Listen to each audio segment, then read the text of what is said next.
For close to 50 years, football has reigned supreme as America's favorite spectator sport. Football's crown jewel event is undoubtedly the Super Bowl, the NFL's yearly championship game. Interestingly, though, the Super Bowl doesn't always feature the season's two best teams by record. To make the game, a team has to first qualify for the playoffs by having a strong regular season. From there, a squad has to win multiple single-elimination knockout games to earn the right to represent their conference in the Super Bowl. Over the years, this system has allowed a number of underdog teams to get hot at the right time and make incredible runs at the Lombardi Trophy. Although playoff systems are standard to determine a champion in American sports, that's not the case for the world's most popular game. Soccer, or football as the rest of the world calls it, generally crowns a champion based on a point system rather than an end-of-year tournament. For example, in the English Premier League, clubs are awarded 3 points for a win, 1 point for a draw or tie, and 0 points for a loss. Whichever team accumulates the most points at the end of the season is the victor. So that got me thinking, what would happen if the NFL used this format to determine a champion? Well, let's find out.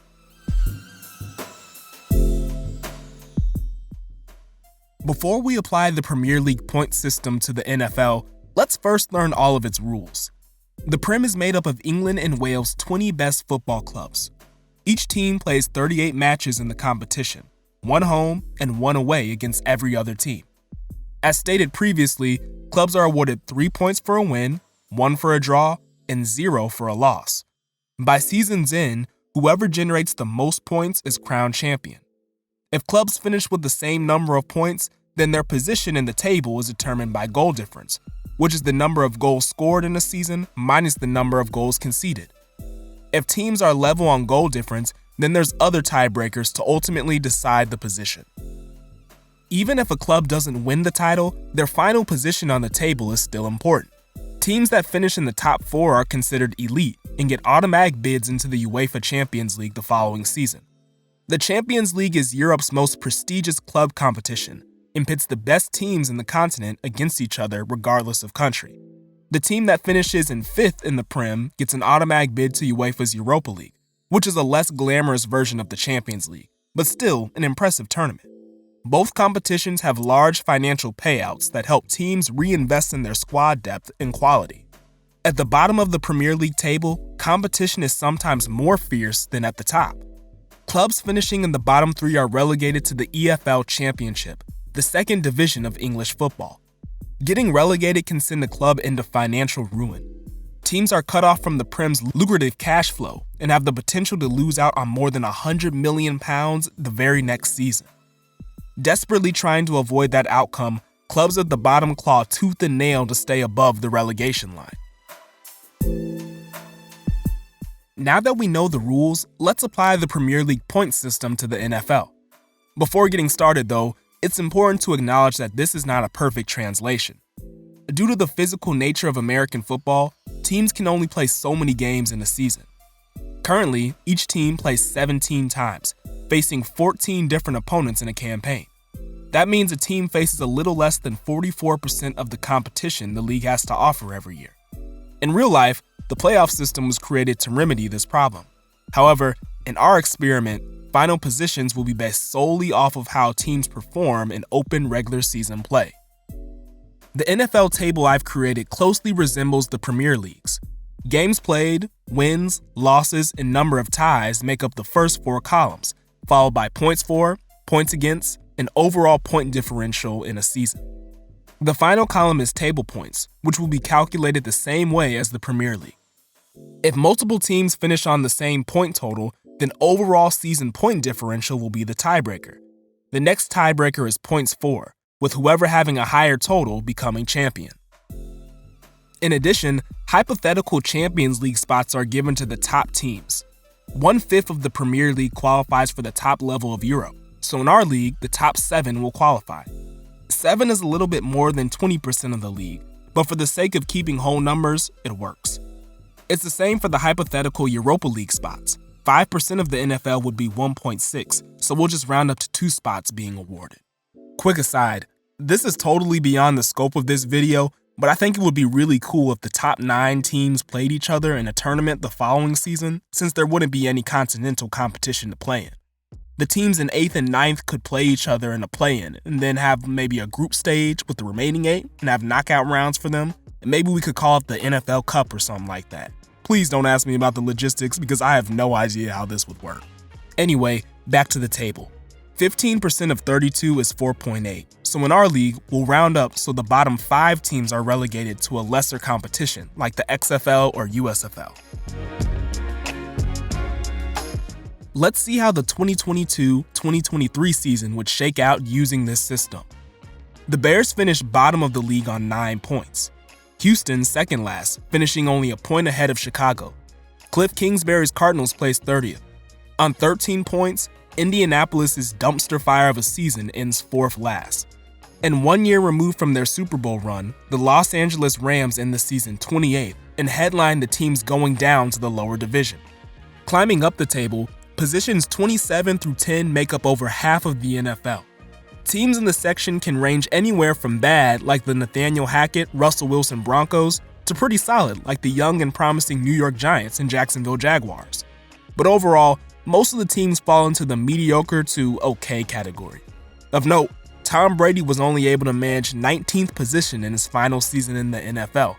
Fellow veteran quarterback Aaron Rodgers fared marginally better, ending 18th in what looks like his last year in Green Bay. Moving up into the hypothetical NFL Cup play-in spots, Justin Herbert and the Chargers do just enough to secure 9th. Baltimore finishes equal on points, but ends ahead on overall season point differential. Controversy is abundant in the NFL's top 7. The Bengals officially finished 7th on 36 points, securing the last automatic NFL Cup spot. However, due to their Week 17 cancellation stemming from the Damar Hamlin injury, Cincinnati ended the season playing 16 games opposed to 17. If the Bengals won that phantom game, they would have finished on 39 points. Depending on final point differential, they could have risen all the way up to 3rd overall. But since the game was never rescheduled, they're forced to stay in 7th behind the Cowboys, who finished level on points but above on overall point differential. Minnesota finishes P5 despite being the only Cup qualifying team to end with a negative point differential. The Bills finish 4th, but similar to Cincinnati, miss out on the potential for a better final position. If Buffalo beat the Bengals in Week 17, they would have ended on 42 points, level with the teams in 1st and 2nd. The Bills would have been champions, ending with an overall season point differential at least 37 points better than the team who won the title. Even in this hypothetical format, the Bills still lose out on a title in the most gut-wrenching of fashions. The 49ers finished P3, sporting the best overall point differential in the league at plus 173. That takes us to the top 2, leaving only the Kansas City Chiefs and the Philadelphia Eagles, the real-life participants of Super Bowl 57. KC won the epic duel by 3 in Glendale, but in our system, the Eagles finished the season champions. Philly and Kansas City finished level on points, but the Eagles narrowly take the championship with a 6-point better overall point differential. We just saw how the point system altered the most recent NFL season. That leads us to an interesting follow-up question. What would happen if we applied this system to every season during the Super Bowl era? Well, believe it or not, 38 out of 57, or 2/3 of the season champions, would change. League history would drastically alter. Let's break down the changes decade by decade.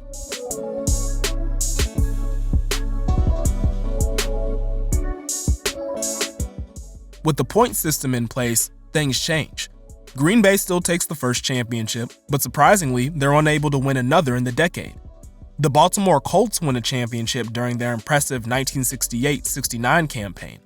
Noteworthily though, the Oakland Raiders replaced Green Bay as top dogs of the era, ending the 60s with 2 titles in 67-68 and 69-70.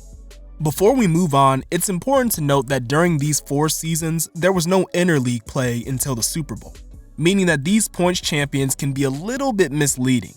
In 1970, the NFL-AFL merger solved that problem by introducing cross-conference games during the regular season.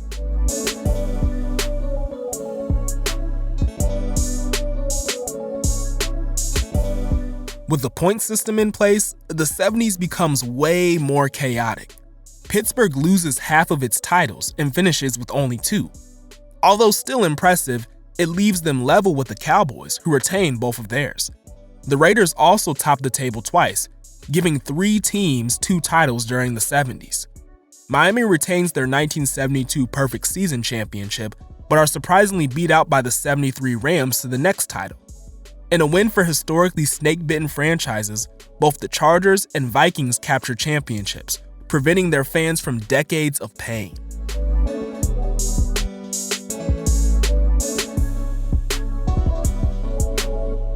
The 49ers stay equally dominant when the point system is applied.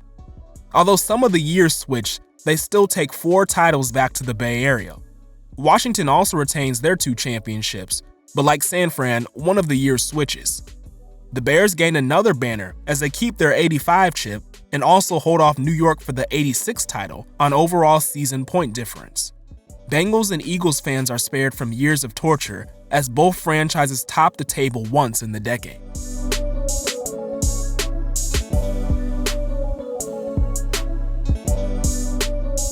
With the point systems applied, the entire vibe of the decade changes. San Fran and Dallas switch totals as the 49ers carry their 80s success into the 90s, winning 3 titles compared to the boys' 1. Joe Montana leaves San Fran a 5-time champion. Steve Young successfully guides the franchise to 2 more titles, meaning the Niners win 7 of 14 championships contested from 1981 to 1994, the single most dominant stretch in league history. Aside from the Niners, the second best team of the decade is surprisingly the Kansas City Chiefs. They win the 95 title with 33-year-old Steve Bono at quarterback, and then the 97 chip with a combination of Elvis Grbac and Rich Gannon. The Chiefs' win prevented division rival John Elway from getting his first ring. Elway's championship hopes were put away for good the next season as the explosive 98 Vikings edge out the Broncos for the championship. If you want to learn more about this Vikings squad, check out my Randall Cunningham Resurgent video on them. Elway retires untitled following the season, becoming one of the greatest quarterbacks to never win a chip. Washington retains their early 90s title, but the 99 season once again produces an unlikely winner. Instead of the greatest show on turf Rams, the Jacksonville Jaguars come off victorious, earning the franchise's first title after finishing the season 3 points clear.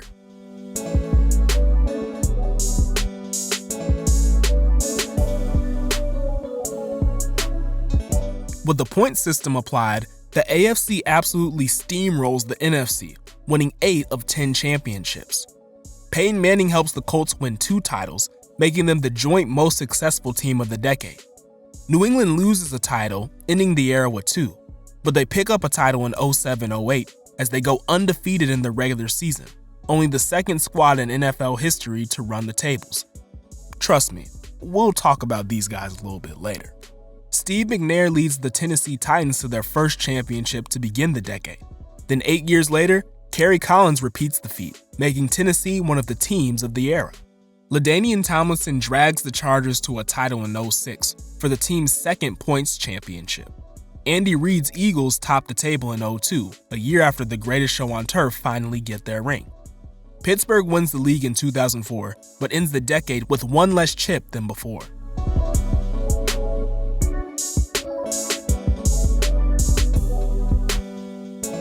The Patriots' 2010 reign is even more overwhelming when using the point system. New England picks up a title finishing with 4 overall. Denver also wins 2 after going back-to-back in the 2012 and 2013 seasons. The Packers retain their title, albeit a year later than before. In 2015, Cam Newton's Herculean effort earns Carolina their first points championship. Staying in the NFC South, the Saints top the points table for the first time in 2018. Lamar Jackson's unanimous MVP season is punctuated with Baltimore's first points title to close out the era.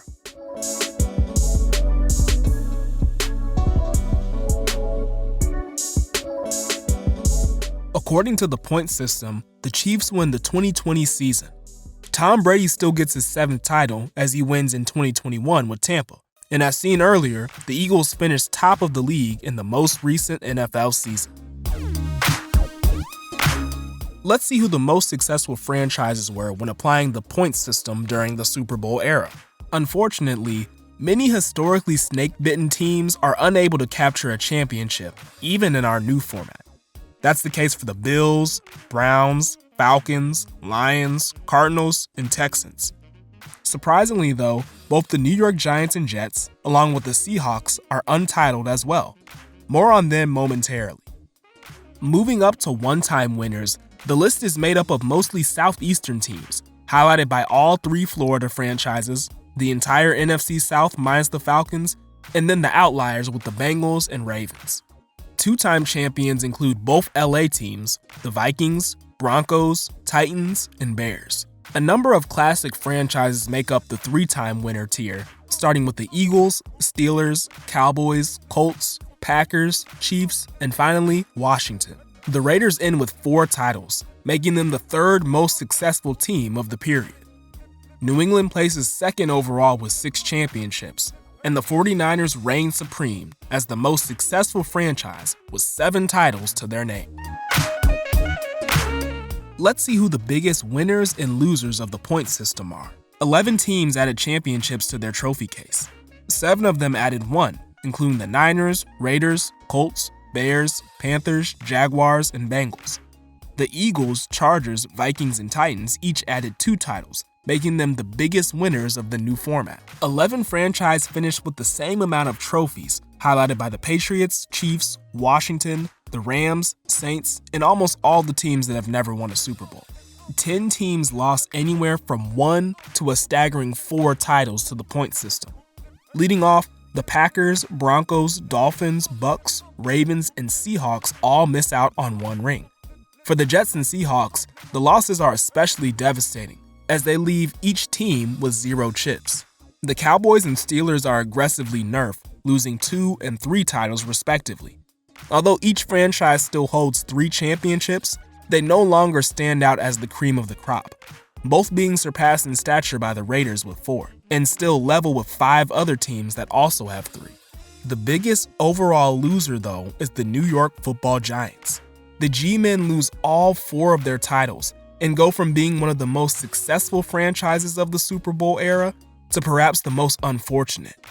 With the Jets also losing out on their only chip, New York City loses all 5 of its modern-era championships. Let's discuss some interesting stats from the experiment. Teams averaged 39.8 table points in their title-winning season. This average doesn't take into account the growth of the NFL schedule from 14 to 17 games over time, but we can adjust for that by creating averages for each number of games played in a season. Teams that played 14 games in the 60s and 70s averaged 37.1 table points per season. The 16-game squads, which accounted for close to 70% of total champions, averaged 40.9 table points. Since the NFL expanded to the 17-game format, teams have averaged 40.5 points per season. In 1982, NFL teams only played 9 games due to the famous players' strike. In that year, Washington was crowned champion after picking up 24 of 27 points and winning on overall season point differential. Due to another strike, teams played only 15 games in the 1987 season. The Niners are crowned champion after putting up 39 out of a possible 45 points. Anomaly seasons aside, the general trend is that as the amount of games increase, the percentage of points picked up by winners decreases. This makes sense because over time, the NFL has increased efforts to create parity with the introduction of rules like the salary cap. Switching gears, let's discuss margin of victory. This stat is measurable every year and is not dependent on games played. One of the drawbacks of this unit, though, is that great teams that had fierce title competition don't get their shine. Overall, 37, or roughly 65% of teams won outright on points, while the remaining 20 teams finished level with competitors. Looking closely at the 37 outright champions, the point margin distribution is quite interesting. According to this model, only 10 teams have ever won the league by 4 or more table points. All these teams were fantastic, but many benefited from weaker season competition on average. 27 teams won by 3 points or less, with the vast majority of them winning by exactly 3. This figure lines up with the 2.5-point margin of victory average for all 57 seasons considered. As stated before, 20 teams finished top of the league despite being level on points with opponents. 19 of these squads were crowned by overall season point differential, which is calculated by subtracting a team's points allowed from their points scored. On average, the champion won with a plus 28.3 point differential, but the median for the same range was only 17. Either way, this means that less than 5 touchdowns determined the title for those seasons. From the 19 seasons decided on point differential, there are a number that stick out as truly special. One that comes to mind is 1993's 3-team title race that saw the Cowboys edge out their Texas rivals and the Oilers by only a 17-point overall season point differential. Another is the epic 2014 race. In the season, a record 5 teams finished level at the top of the league on 36 points. Tom Brady and the Pats were able to narrowly edge out the Seahawks with a point differential better by only plus 15. 1982's shortened season produced the closest point differential decision in league history. Washington and Los Angeles ended level on table points, both finishing with 24. Washington got the nod because their plus 62 point differential was better than the Raiders by a mere 2 points. It was a fitting finale because Washington's kicker Mark Moseley was the league's MVP. He quite literally kicked the team to a chip that year. Regardless of all the incredible title races, there's one that rises above all others. In 2017, the Patriots and Eagles finished level on points at 39. They also finished with the same exact point differential at plus 162. For the only time in this experiment's history, we had to go to a second tiebreaker to determine the champion. Whoever had the higher points for would win the title. Unbelievably, Tom Brady and the Patriots came out victorious, outscoring the Eagles by a single point to take the championship. No matter what system is in place, Tom Brady finds a way to get things done. Before we conclude, let's consider the top 10 strongest teams in league history according to the point system. These are sorted the same way as a standard league table, with points being the first decider and then overall season point differential the following. Incredibly, the perfect 1972 Dolphins were ranked 11th, just outside the top 10, despite playing 2 games less than the vast majority of teams. The 2001 Greatest Show on Turf Rams check in as the 10th best points champion of all time. Lamar's 2019 Ravens finished 1 slot ahead in 9th. Washington's 91 squad falls into the 8th slot as one of the least talked about greatest teams ever. The 2004 Steelers had the 10th worst overall season point differential of any points champion, but their 45 table points ranked them as the 7th best points performer all time. Cam and the Panthers' 45-point season goes down as the 6th best season of all time, with the plus 192-point differential. The 2011 Packers, led by Aaron Rodgers, narrowly outdo the Panthers with a point differential 9 points higher in the 5th slot. Next is the 1984 49ers, who are the best point system San Fran squad, which is saying a lot. Just ahead of the Bay Area Bullies are the iconic 85 Bears. Sporting a then record-breaking scoring offense and a solid defense, the 98 Vikings ended the season with a plus 260 season point differential, which ranked 3rd all-time among points champions. Finally, the number 1 point system team in NFL history, the 2007 New England Patriots. This Pats team was simply in a different stratosphere than everyone else. They set the then scoring record by close to 30 points and had an overall point differential of plus 315, 44 points higher than Washington's 91 mark, and the best point differential in the history of the league. The 07 Pats point differential is 101 points better than the 72 Dolphins, blowing out their only other perfect competition. By leaps and bounds, this was the greatest point system team ever. These 10 teams are the best ever according to our point system. But how did each team perform in real life? Shockingly, only 3 out of 10 teams were able to transfer their season success to the playoffs and win the Super Bowl. The teams that stood the test were the 84 Niners, the 85 Bears, and Washington's 91 squad. What happened to everyone else? Well, the Rams' offense was neutralized in Super Bowl 36 as they lost to the Patriots. Baltimore was embarrassed in their only playoff game by the 9-win Titans. The 2004 Steelers lost by 14 points in the conference title game. The Panthers offense was unable to overcome the Broncos defense and lost by 2 touchdowns in Super Bowl 50. The 2011 Packers were upset by the 9-win Giants, who were en route to another remarkable Super Bowl run. And the 1998 Vikings heartbreakingly lost in overtime against the Falcons in the NFC title game. And most shocking of all, the fate of the 2007 Patriots. Going into the Super Bowl, the consensus opinion was that if New England won the game, they would be the undisputed greatest team of all time. The Patriots were double-digit favorites as they took on the wild-card New York Giants in Super Bowl 42. According to the point system, the Giants finished the season 9th on 30 points, a full 18 points off top. In addition, New York had an overall point differential of 22, which was 293 less than New England's. Although big underdogs, the Giants caught fire at the end of the season and battled their way to the Super Bowl. Behind an incredible defensive display and a clutch last-minute drive, Eli Manning and the Giants upset New England's bid for perfection, beating them 17-14. The defeat was quite possibly the biggest upset in NFL history.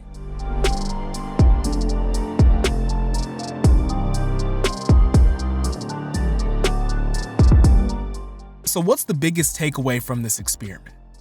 Well, the point system works great for the Premier League and football leagues worldwide. But when it comes to American football, the current playoff format is the only viable option. When it matters most, the best of the best will rise to the top, while the pretenders will fall into place. This video has been really enjoyable to make, as it has combined my 2 favorite sports together. I hope y'all have enjoyed this alternate history look at the NFL. If you enjoyed this content, please remember to like and comment on this video, and please subscribe to Dry Erase Sports. A number of Resurgence episodes are in production currently, and should be dropping soon, along with other new series. That's all for today. Thanks so much for watching, be safe, and please, have a great day.